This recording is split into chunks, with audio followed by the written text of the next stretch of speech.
Welcome back, everybody. I'm Doug, and this is Dying to Retire. In today's episode, I'm going to be answering a question from a viewer that I did answer in the previous comment section, but this actually deserves a whole episode. Now, the viewer's named Mike, and he sent in the question, which was, my wife is Guatemalan.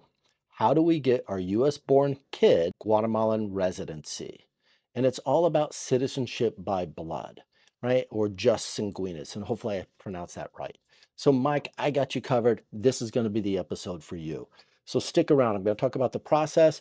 I'm going to talk about some pitfalls, and I'm going to have a bonus for grandkids. And I know you're not that old yet, but just keep that in mind.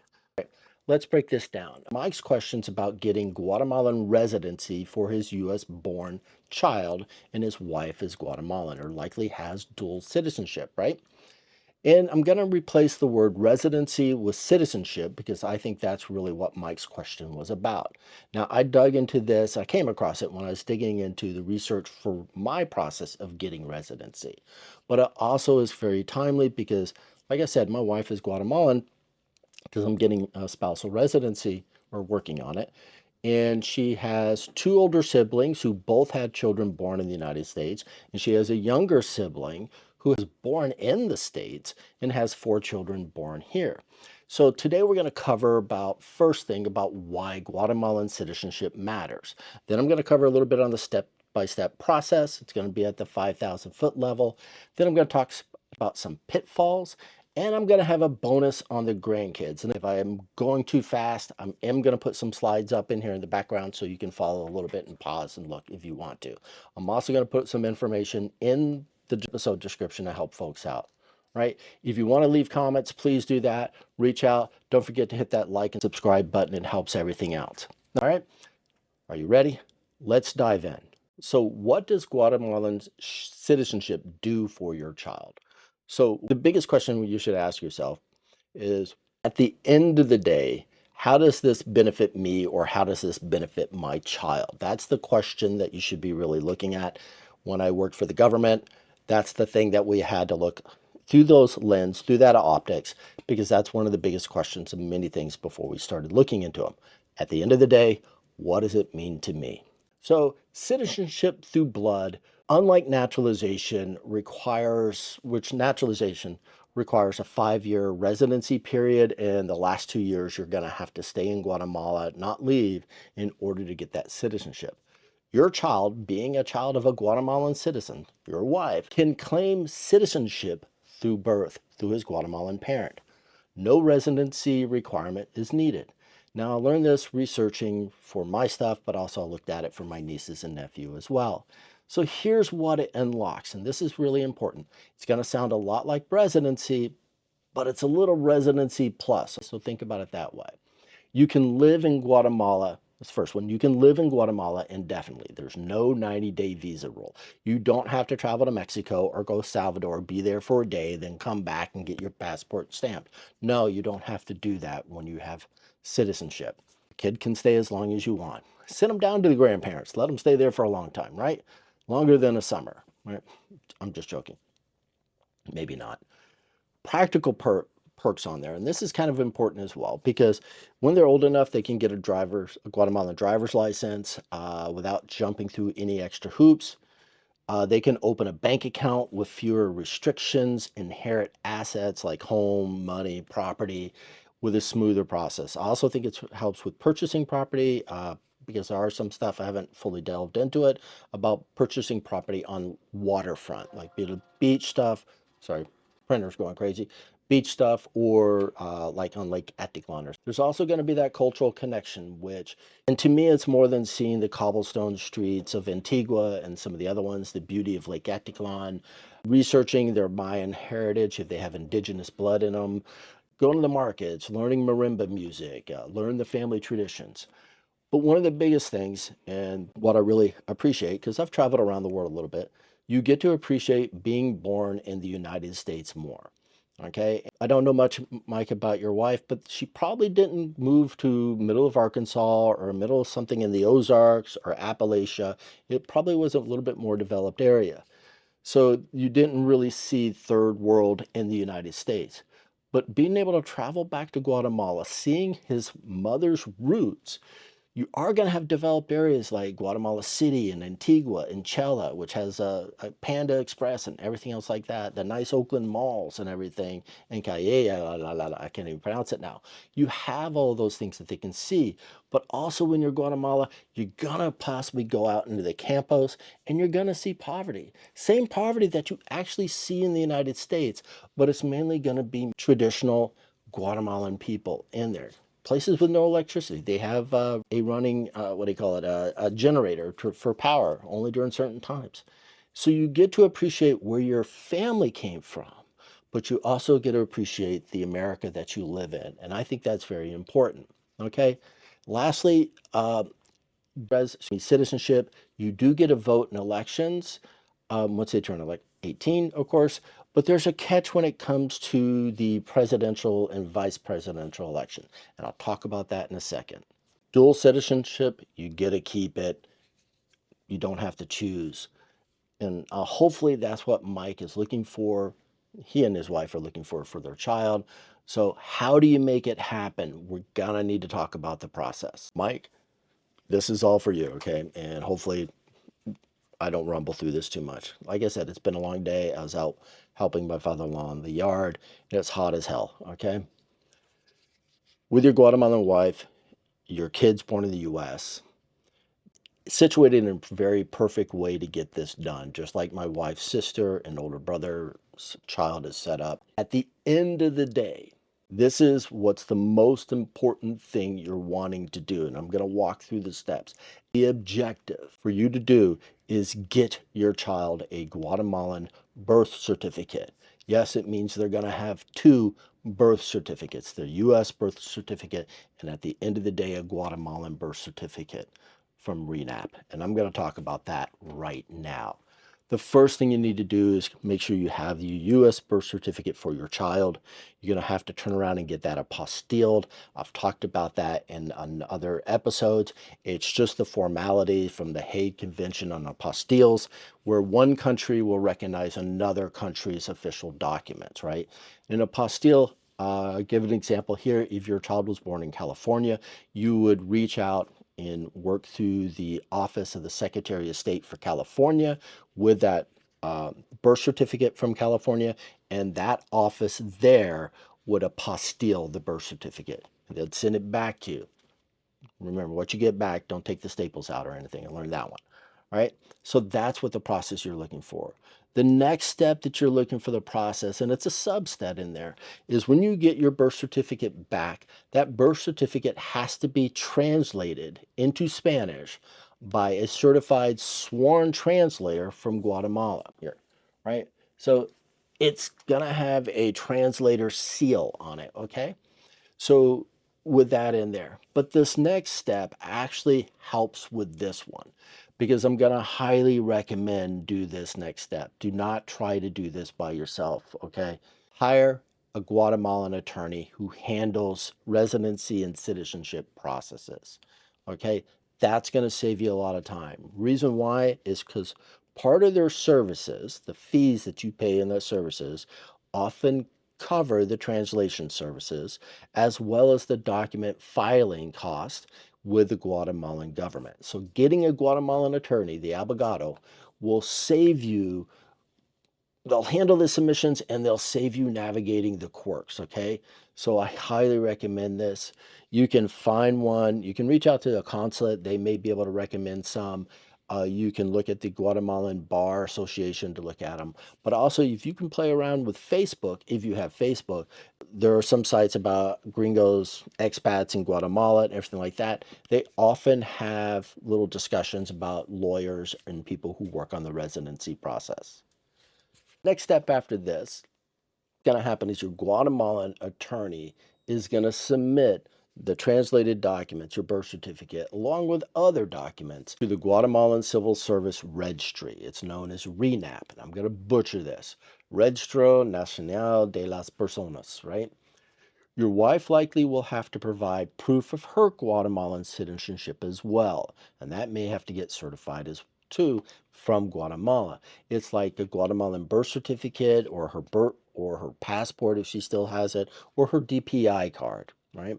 So your lawyer is going to submit this with other documents for processing. The processing can take a few weeks to several months. So patience is key here, okay? After this gets done, this is where it's all out there.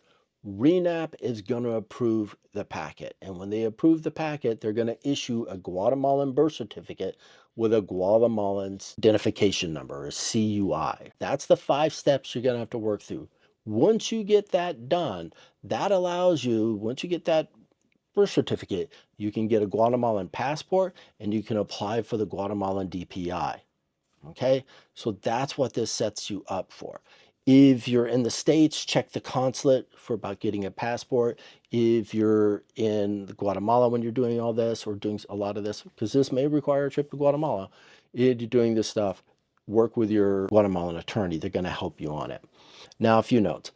Families, the kids, have not gone through this process yet, but the process is pretty straightforward, especially if you use a lawyer.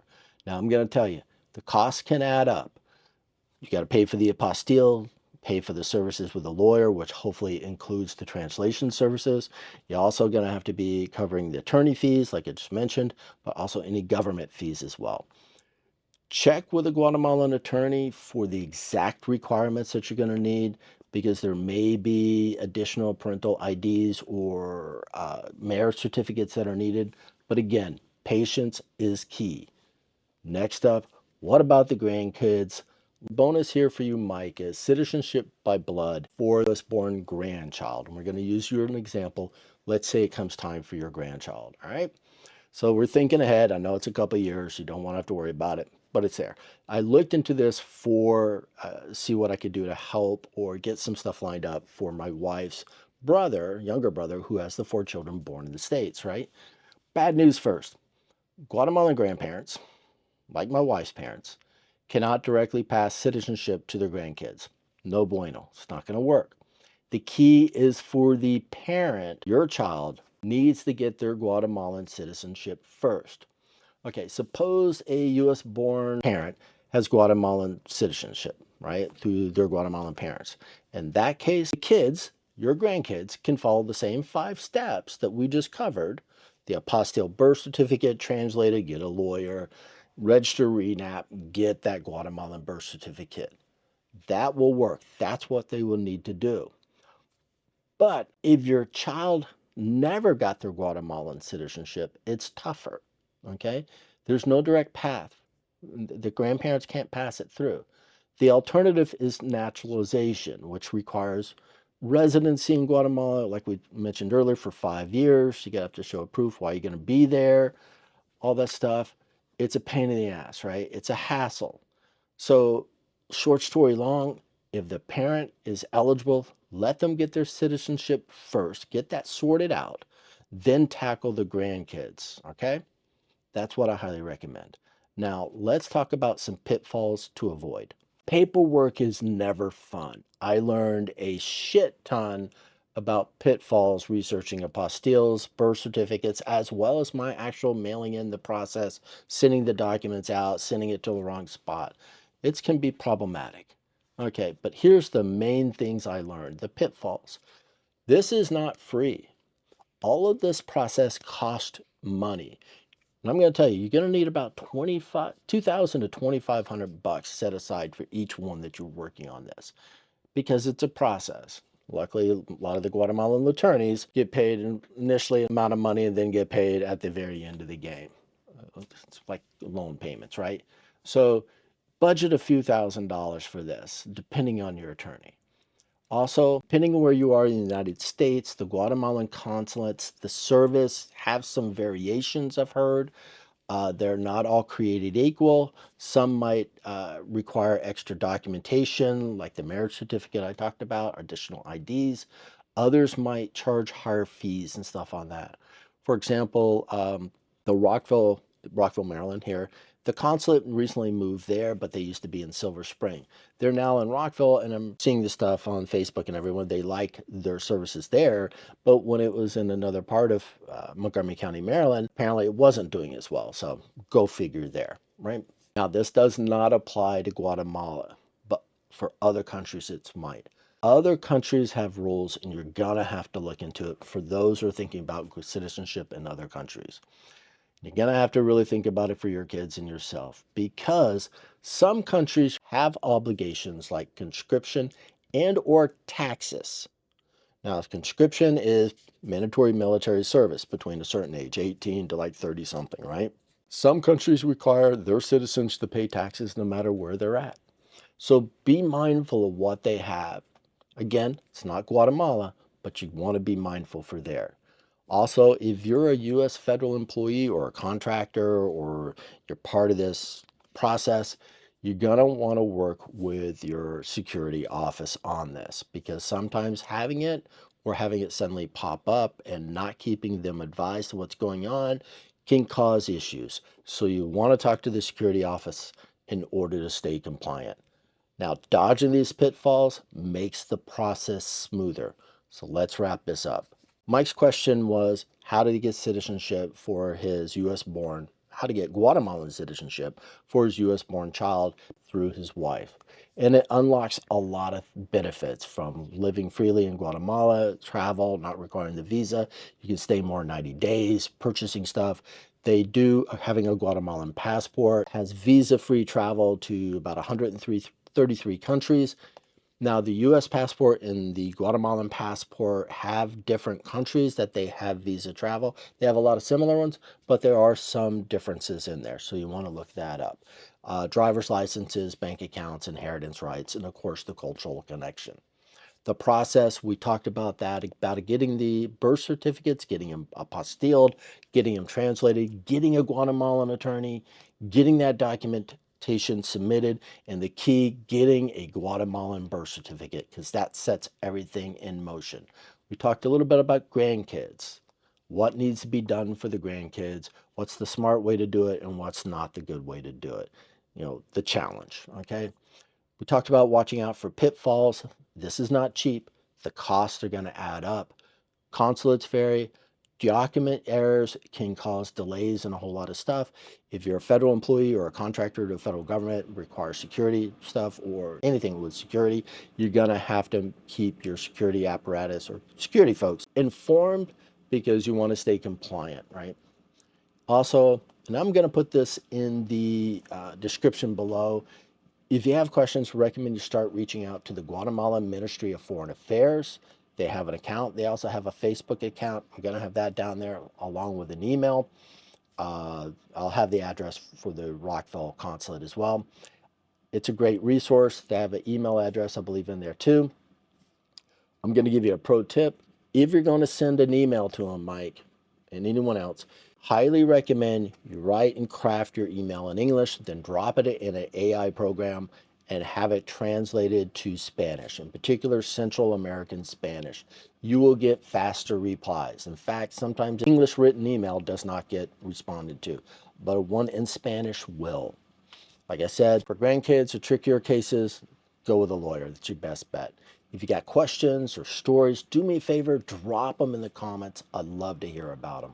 Thank you for joining me today. If you found value in this episode, do me a favor, smash the like button and subscribe for more. If you want more on the Guatemalan paperwork, do me a favor and check out my 2-part series, Guatemalan Residency Paperwork, Navigating the Nightmare. Drop your questions or experiences in the comments below. So let's keep this conversation going. As always, I'm Doug. This is Dying to Retire, and I'll see you guys in the next episode.